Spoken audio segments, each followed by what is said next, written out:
Bonjour à tous et bienvenue. Aujourd'hui, on plonge dans les derniers résultats financiers de Vici Properties, le géant méconnu qui possède les murs des casinos les plus célèbres du monde. L'année 2025 vient de se terminer, alors la question est simple, est-ce que leur pari sur l'immobilier du divertissement est toujours gagnant? C'est ce qu'on va analyser ensemble. Quand on pense à Las Vegas, des images comme celle-ci viennent tout de suite à l'esprit. Le Caesars Palace, le Venetian, le MGM Grand. Des noms qui évoquent le glamour, le jeu, le spectacle. Mais ce qu'on sait moins, c'est que derrière ces façades iconiques, les bâtiments eux-mêmes appartiennent en grande partie à une seule et même entité. Et cette entité, c'est Vici Properties. Alors pour bien décortiquer tout ça, voilà notre programme. On va commencer par présenter Vichy. Qui sont-ils? Que font-ils exactement? Ensuite, on se penchera sur les chiffres phares de 2025. Après, on ira creuser un peu plus loin dans l'analyse financière et la stratégie de croissance. Et enfin, on regardera ce que l'avenir pourrait réserver pour 2026. C'est parti. Bon, première question. Qui est vraiment Vici? Il faut tout de suite oublier l'image classique de l'immobilier, les tours de bureaux ou les centres commerciaux. Vici opère dans une catégorie bien à part, celle de l'immobilier dit expérientiel. Un terme un peu barbare, mais qui est la clé pour tout comprendre. En fait, Vici est ce qu'on appelle un experiential REIT.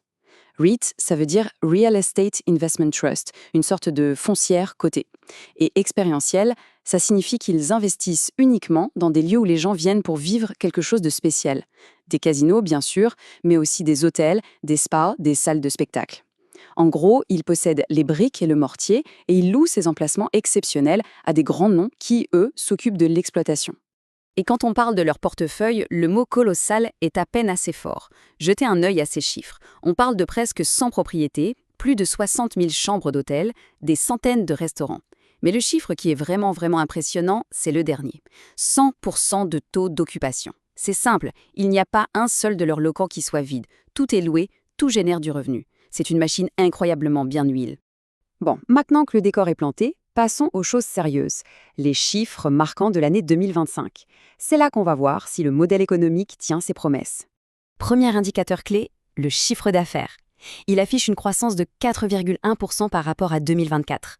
C'est une progression solide qui montre que l'activité de leurs locataires se porte bien et que les loyers continuent d'augmenter. C'est un signe de très bonne santé.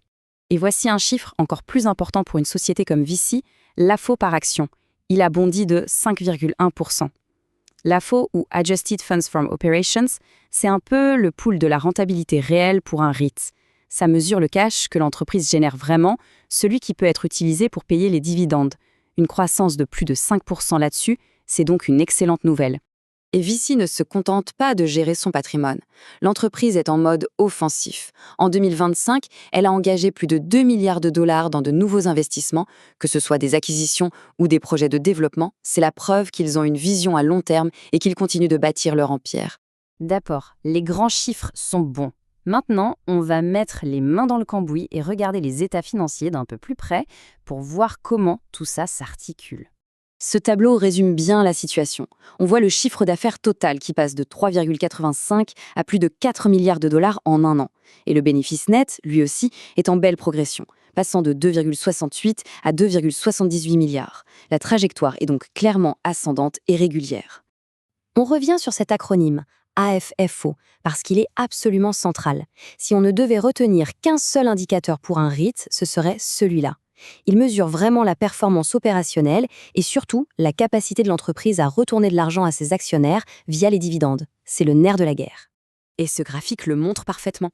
On voit très bien la marche qui a été franchie entre 2024 et 2025.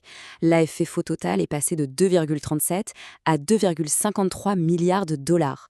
C'est cette croissance constante et visible qui rassure les marchés et qui soutient la valeur de l'entreprise sur le long terme. Forcément, de si bons résultats, ça ne tombe pas du ciel. Ça découle d'une stratégie très précise. Alors voyons maintenant quels sont les moteurs de la croissance de Vici. Un point absolument crucial de leur stratégie, c'est la gestion des locataires. Et ce graphique est très révélateur.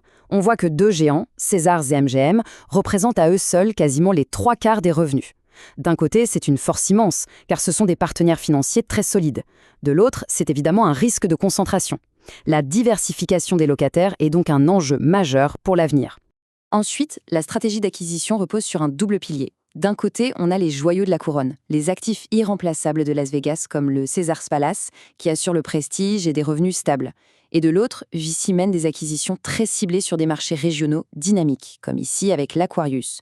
C'est cet équilibre qui leur donne à la fois de la résilience et du potentiel de croissance. Et en 2025, cette stratégie s'est traduite par des actions concrètes. On peut citer par exemple le gros deal de cession-bail avec Golden Entertainment pour plus d'1 milliard de dollars, ou encore l'investissement de 400 millions dans le Vénéziane pour l'aider à se moderniser, et enfin des prêts accordés pour des projets en développement.